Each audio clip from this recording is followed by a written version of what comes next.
Before we begin, I need to be very clear about something.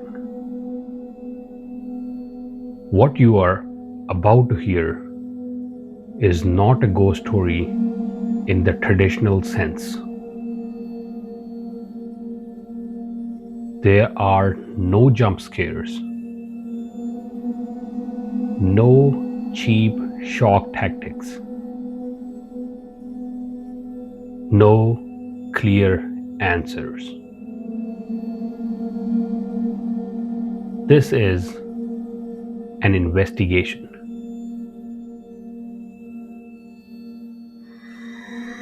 Over the next several episodes, I'll be walking you through a series of deaths that occurred in real, ordinary town. Deaths that were officially classified as unrelated, explainable, and ultimately forgettable. But when you strip away the press releases, the redactions, and the quiet conclusions, something disturbing begins to emerge. Patterns, details that were dismissed, evidence that never made into reports, moments that shouldn't be possible, but happened anyway. I'm telling this story not to convince you that ghosts exist, but to challenge the idea that everything can be explained.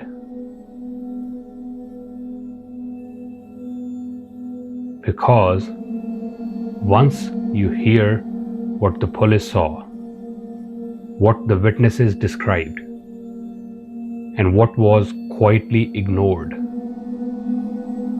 you'll understand why this case still circulates in private forums, investigator circles, and among people who used to live there. This is the story of Greyhaven, a town that did not believe in the paranormal until it had no other choice. There are places in the world where violence makes sense. Big cities, high crime areas, places where desperation is visible. This is not one of those places.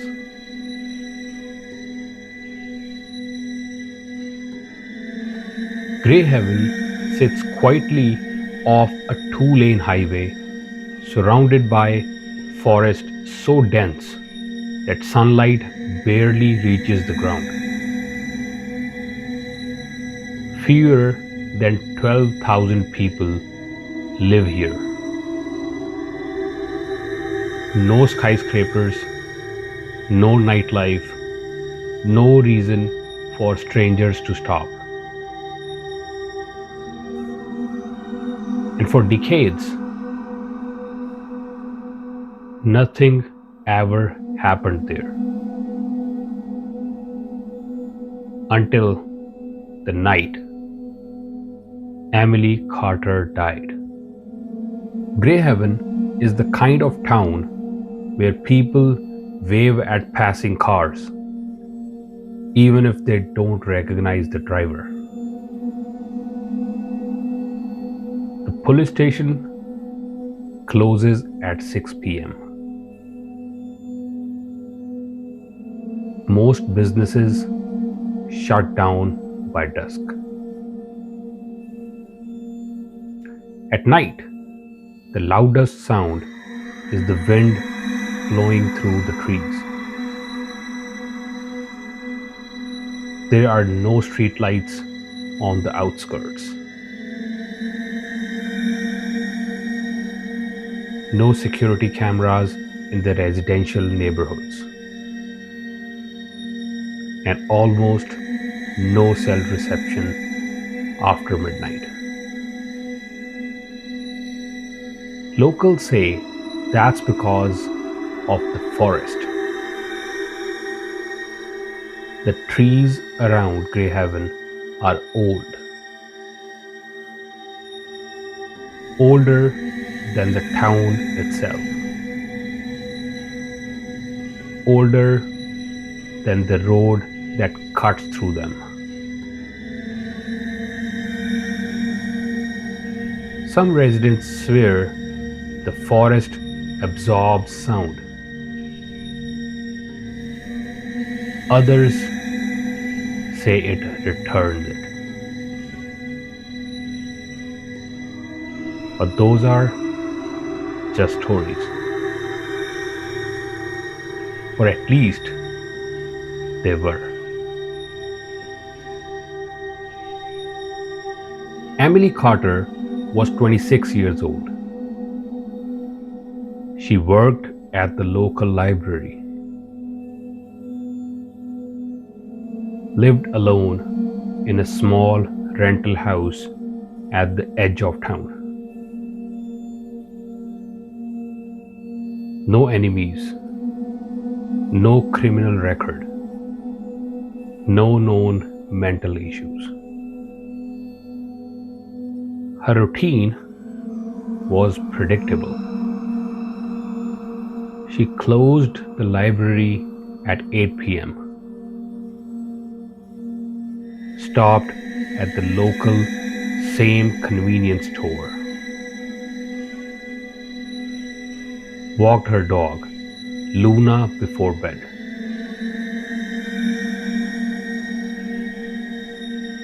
On the night of October 14th, Emily followed that routine exactly. Security footage from the same store shows her smiling at the cashier at 8:42 p.m. The footage would later become the last confirmed image of her alive.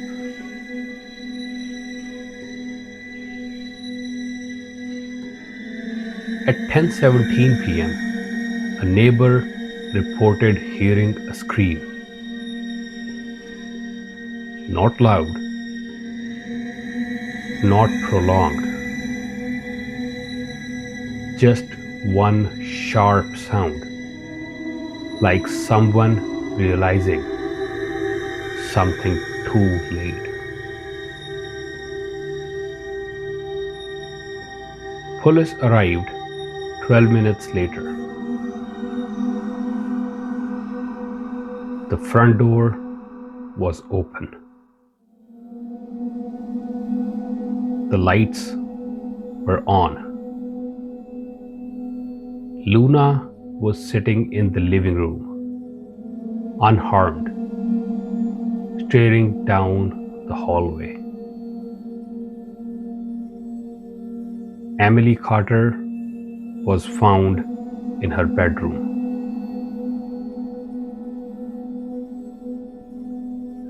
What investigators found didn't match any crime they had ever seen before. Emily was lying on her back. No signs of forced entry. No signs of struggle. No defensive wounds. But her injuries were precise.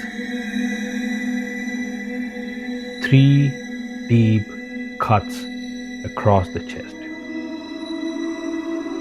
Clean, surgical,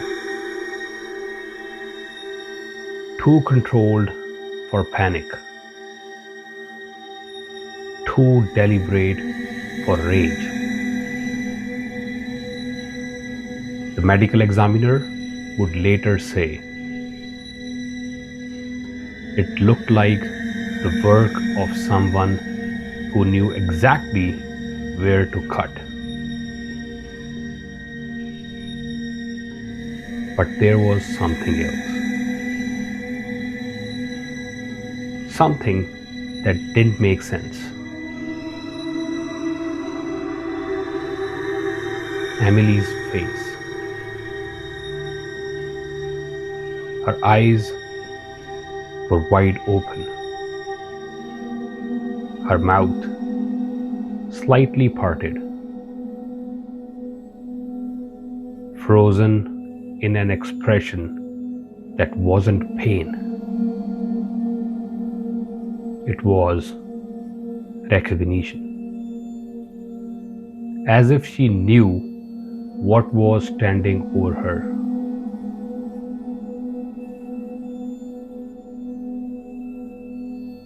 The bedroom was immaculate. No overturned furniture. No blood splatter on the walls. No footprints, except one. On the hardwood floor near the bed, investigators found a partial footprint, barefoot, too large to belong to Emily, and shaped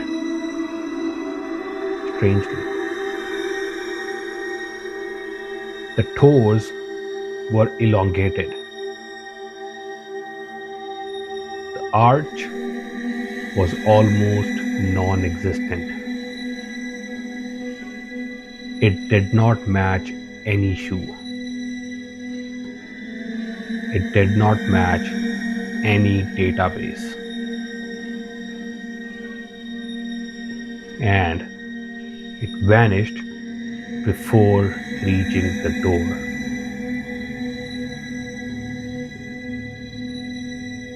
Here's where the case starts to unravel. The medical examiner estimated Emily's time of death between 9:30 and 9:45 p.m. But neighbors reported hearing movement in the house after 10. Luna, the dog, was taken to a vet. She showed no signs of stress, no elevated heart rate, no aggression, and no fear at all. Animals panic around violence. Luna did not. It was as if whatever or whoever entered that house was not a stranger.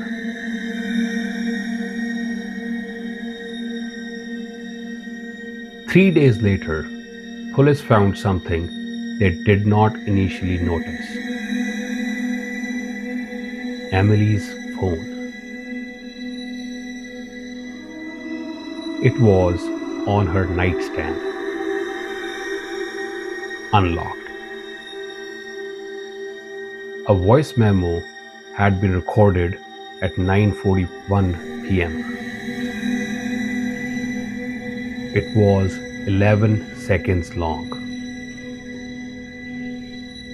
The audio was mostly static.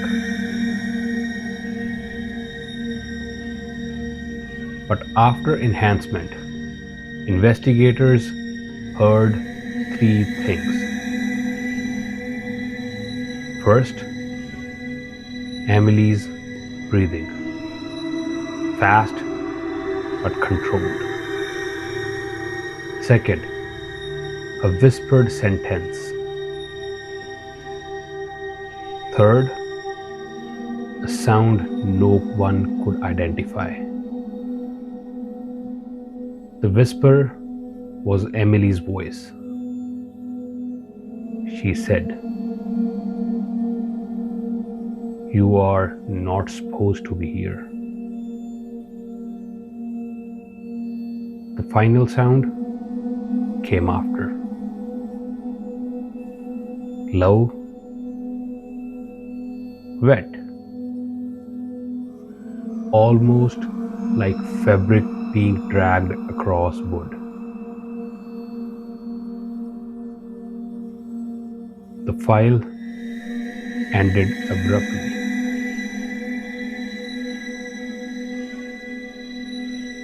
The police ruled Emily Carter's death a homicide by an unknown assailant.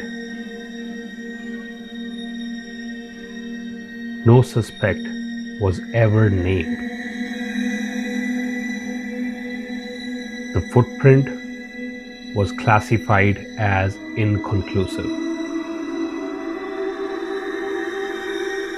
The voice memo was deemed distorted by interference.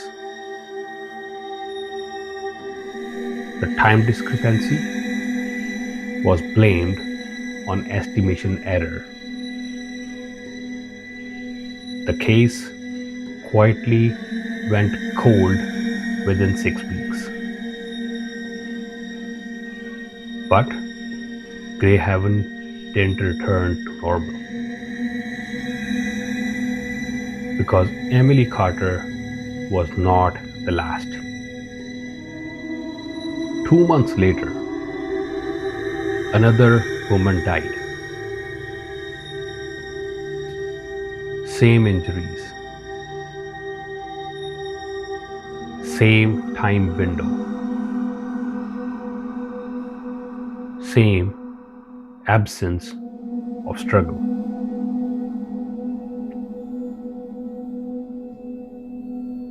And in her bedroom, investigators found a second barefoot print. This one facing the bed, as if it had been standing there, watching. Next time we examine the second death, and the detail the police never released. Because by then, someone had started leaving something behind.